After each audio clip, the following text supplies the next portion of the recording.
Shooting an Elephant, written by George Orwell in the autumn of 1936.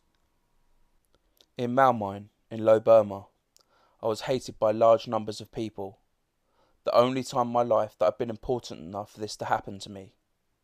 I was a sub-divisional police officer of the town, and in an aimless, petty kind of way, anti-European feeling was very bitter. No one had the guts to raise a riot, but if a European woman went through the bazaars alone, somebody would probably spit beetle juice over her dress. As a police officer, I was an obvious target, and was baited whenever it seemed safe to do so. When a nimble Burman tripped me up on the football field, and the referee, another Burman, looked the other way, the crowd yelled with hideous laughter.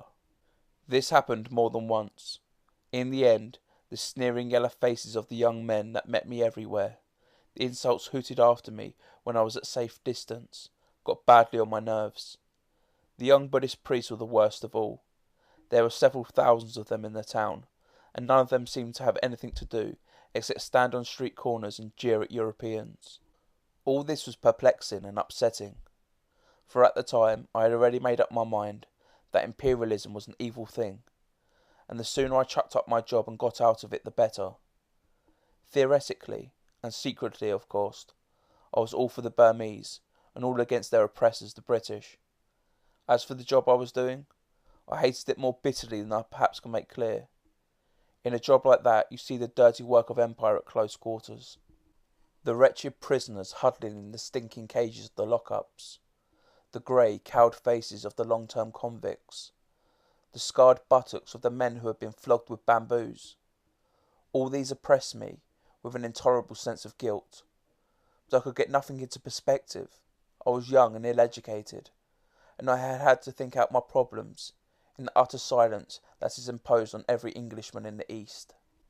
I did not even know that the British Empire is dying. Still less did I know that it is a great deal better than the younger empires that are going to supplant it. All I knew was that I was stuck between my hatred of the empire I served and my rage against the evil-spirited little beasts who tried to make my job impossible.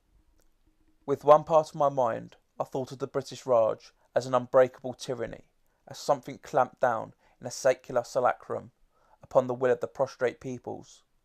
With another part, I thought the greatest joy in the world would be to drive a bayonet into the Buddhist priest's guts. Feelings like these are normal byproducts of imperialism. Ask any Anglo-Indian official if you can catch him off duty. One day, something happened which in a roundabout way was enlightening. It was a tiny incident in itself, but it gave me a better glimpse than I had before of the real nature of imperialism, the real motives for which despotic governments act. Early one morning, the sub-inspector at a police station, the other end of town, rang me up on the phone and said that an elephant was ravaging the bazaar. Would I please come down and do something about it? I did not know what I could do, but I wanted to see what was happening, and I got on a pony and started out. I took my rifle, an old .44 Winchester, and much too small to kill an elephant, but I thought the noise might be useful in terror room. Various Burmans stopped me on the way and told me about the elephant's doings. It was not, of course, a wild elephant, but a tame one which had gone must. It had been chained up, as tame elephants always are, when an attack of must is due. But on the previous night it had broken its chain and escaped. Its mahout, the only person who could manage it when it was in that state, had set out in pursuit, but he had taken the wrong direction and was now 12 hours' journey away, and in the morning the elephant had suddenly reappeared in the town. The Burmese population had no weapons and were quite helpless against it. It had already destroyed somebody's bamboo hut, killed a cow, and raided some fruit stalls and devoured the stock. Also it had met the municipal rubbish van, when the driver jumped out and took to his heels, had turned the van over and inflicted violence upon it. The Burmese sub-inspector and some Indian constables were waiting for me in the quarter where the elephant had been seen. It was a very poor quarter, a labyrinth of squalid bamboo huts, thatched with palm leaf, winding all over a steep hillside. I remember that it was a cloudy, stuffy morning, at the beginning of the rains. We began questioning the people as to where the elephant had gone, and as usual, failed to get any definite information. That is invariably the case in the East. A story always sounds clear enough at a distance, but the nearer you get to the scene of the event, the vaguer it becomes. Some of the people said that the elephant had gone in one direction. Some said they had gone in another. Some professed not even to have heard of an elephant. I'd almost made up my mind that the whole story was a pack of liars when we heard the yells a little distance away. There was a loud, scandalised cry of, "Go away, child! Go away this instant!" And an old woman with a switch in her hand came around the corner of a hut, violently shooing away a crowd of naked children. Some more women followed, clicking their tongues and exclaiming. Evidently, there was something there that the children ought not to have seen. I rounded the hut and saw a man's dead body sprawling in the mud. He was an Indian, a black Dravidian coolie, almost naked, and he could not have been dead many minutes. The people said that the elephant had come suddenly upon him around the corner of the hut, caught him with its trunk, put its foot on his back, and ground him into the earth. This was the rainy season, and the ground was soft. His face had scored a trench a foot deep and a couple of yards long. He was lying on his belly with his arms crucified and head sharply twisted to one side. His face was coated with mud, the eyes wide open, the teeth bared and grinning with an expression of unendurable agony. Never tell me, by the way, that the dead look peaceful. Most of the corpses I have seen look devilish. The friction of the great beast's foot has stripped the skin from his back as neatly as one skins a rabbit. As soon as I saw the dead man, I sent an orderly to a friend's house nearby to borrow an elephant rifle. I had already sent back the pony, not wanting it to go mad with fright and throw me if it smelled the elephant. The orderly came back in a few minutes with a rifle and 5 cartridges, and meanwhile some Burmans had arrived and told us that the elephant was in the paddy fields below, only a few hundred yards away. As I started forward, practically the whole population of the quarter flocked out of the houses and followed me. They had seen the rifle and were all shouting excitedly that I was going to shoot the elephant. They had not shown much interest in the elephant when he was merely ravaging their homes, but it was different now that it was going to be shot. It was a bit of fun to them, as it would be to an English crowd. Besides, they wanted the meat. It made me vaguely uneasy. I had no intention of shooting the elephant. I had merely sent for the rifle to defend myself if necessary. And it is always unnerving to have a crowd following you. I marched down the hill, looking and feeling a fool, with the rifle over my shoulder, and an ever-growing army of people jostling at my heels. At the bottom, when you get away from the huts, there was a metal road, and beyond that a miry waste of paddy fields, 1,000 yards across, not yet ploughed but soggy from the first rains, and dotted with coarse grass. The elephant was standing 80 yards from the road, his left side towards us. He took not the slightest notice of the crowd's approach. He was tearing up bunches of grass, beating them against his knees to clean them, and stuffing them into his mouth. I had halted on the road.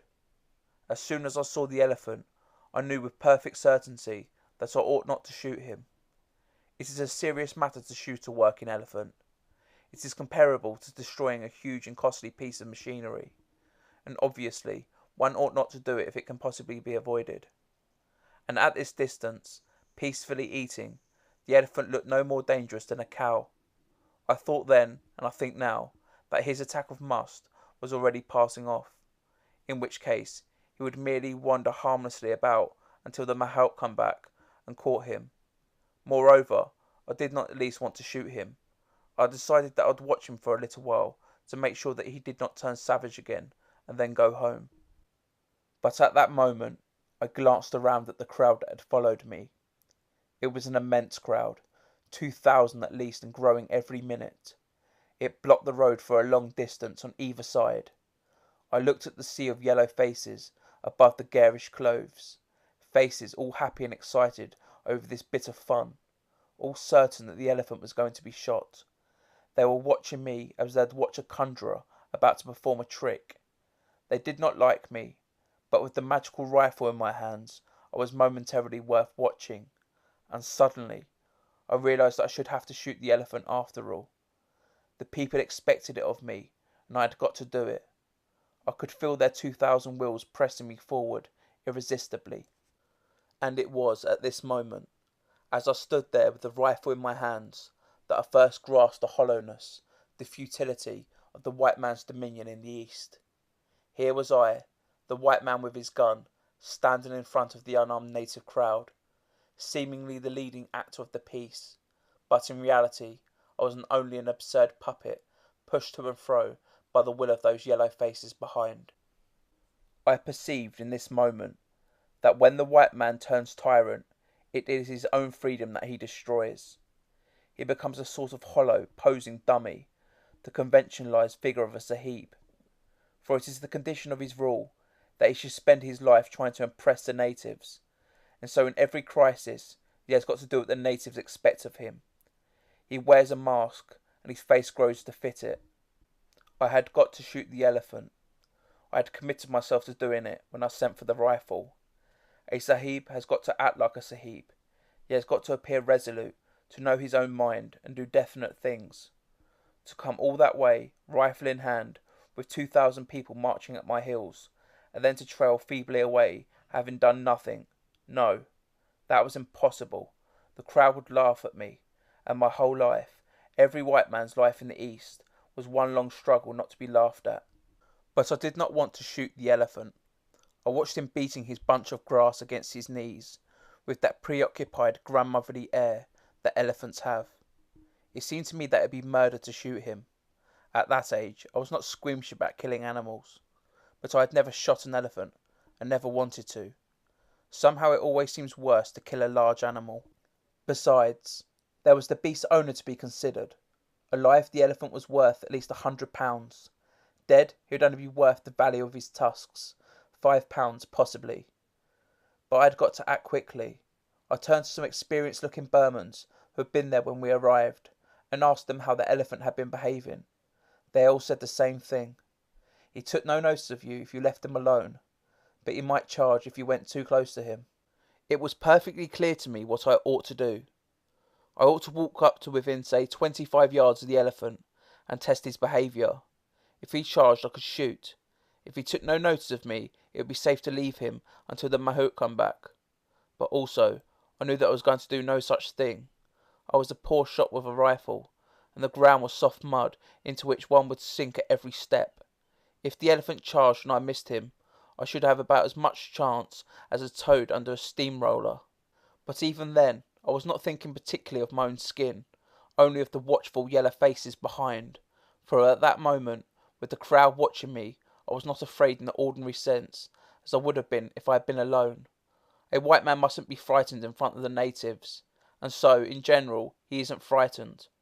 The sole thought in my mind was that if anything went wrong, those 2,000 Burmans would see me pursued, caught, trampled on, and reduced to a grinning corpse like the Indian up the hill. And if that happened, it was quite probable that some of them would laugh. That would never do. There was only one alternative. I shoved the cartridge into the magazine, and lay down the road to get a better aim. The crowd grew very still, and a deep, low, happy sigh, as of people who see the theatre curtain go up at last, breathed from innumerable throats. They were going to have their bit of fun after all. The rifle was a beautiful German thing with crosshair sights. I did not know then that in shooting the elephant, one should shoot to cut an imaginary bar running from ear-hole to ear-hole. I ought, therefore, as the elephant was sideways on, to have aimed straight at his ear-hole. Actually, I aimed several inches in front of this, thinking the brain would be further forward. When I pulled the trigger, I did not hear the bang or feel the kick. One never does when a shot goes home. But I heard the devilish roar of glee that went up from the crowd. In that instant, in too short a time, one would have thought, even for the bullet to get there, a mysterious, terrible change had come over the elephant. He neither stirred nor fell, but every line of his body had altered. He looked suddenly stricken, shrunken, immensely old, as though the frightful impact of the bullet had paralysed him without knocking him down. At last, after what seemed a long time, it might have been 5 seconds, I dare say, he sagged flabbily to his knees. His mouth slobbered, an enormous senility seemed to have settled upon him. One could have imagined him thousands of years old. I fired again into the same spot, At the second shot he did not collapse, but climbed with desperate slowness to his feet, and stood weakly upright, with legs sagging and head drooping. I fired a third time. That was the shot that did for him. You could see the agony of it jolt his whole body, and knock the last remnant of strength from his legs.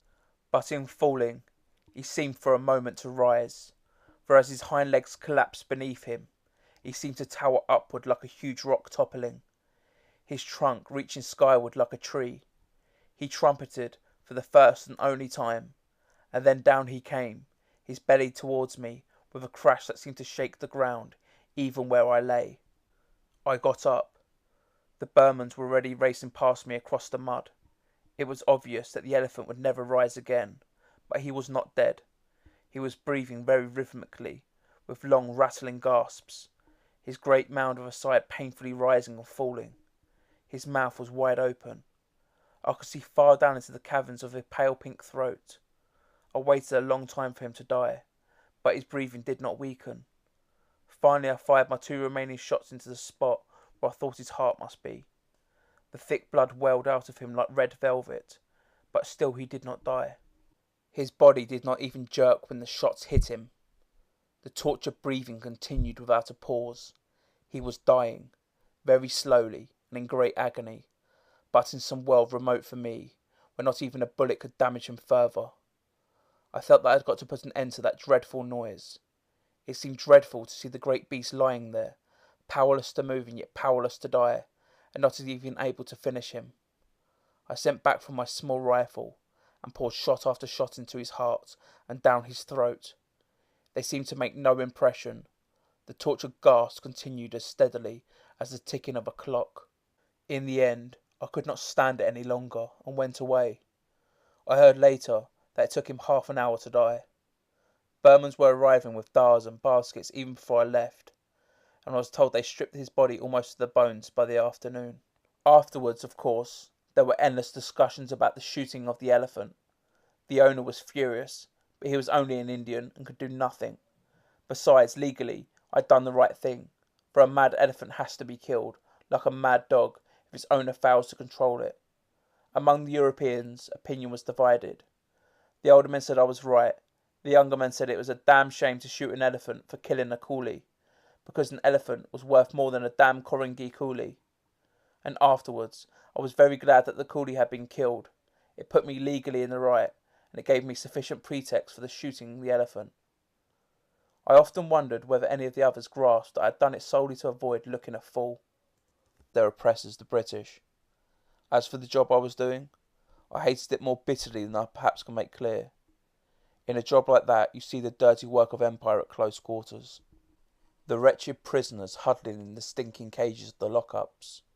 The grey, cowed faces of the long-term convicts. The scarred buttocks of the men who had been flogged with bamboos. All these oppressed me with an intolerable sense of guilt. But I could get nothing into perspective. I was young, got badly on my nerves. The young Buddhist priests were the worst of all. There were several thousands of them in the town, and none of them seemed to have anything to do except stand on street corners and jeer at Europeans. All this was perplexing and upsetting, for at the time I had already made up my mind that imperialism was an evil thing, and the sooner I chucked up my job and got out of it the better.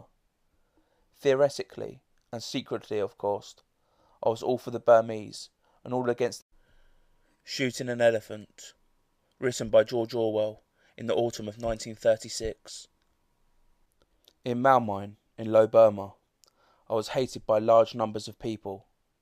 The only time in my life that I've been important enough for this to happen to me. I was a sub-divisional police officer of the town, and in an aimless, petty kind of way, anti-European feeling was very bitter. No one had the guts to raise a riot, but if a European woman went through the business and ill-educated, and I had had to think out my problems in the utter silence that is imposed on every Englishman in the East. I did not even know that the British Empire is dying. Still less did I know that it is a great deal better than the younger empires that are going to supplant it. All I knew was that I was stuck between my hatred of the empire I served and my rage against the evil-spirited little beast who tried to make my job impossible. With one part of my mind, I thought of the British Raj as an umpires alone, Somebody would probably spit Beetlejuice over her dress. As a police officer, I was an obvious target, and was baited whenever it seemed safe to do so. When a nimble Burman tripped me up on the football field, and the referee, another Burman, looked the other way, the crowd yelled with hideous laughter. This happened more than once. In the end, the sneering yellow faces of the young men that met me everywhere, the insults hooted after me when I was at safe distance,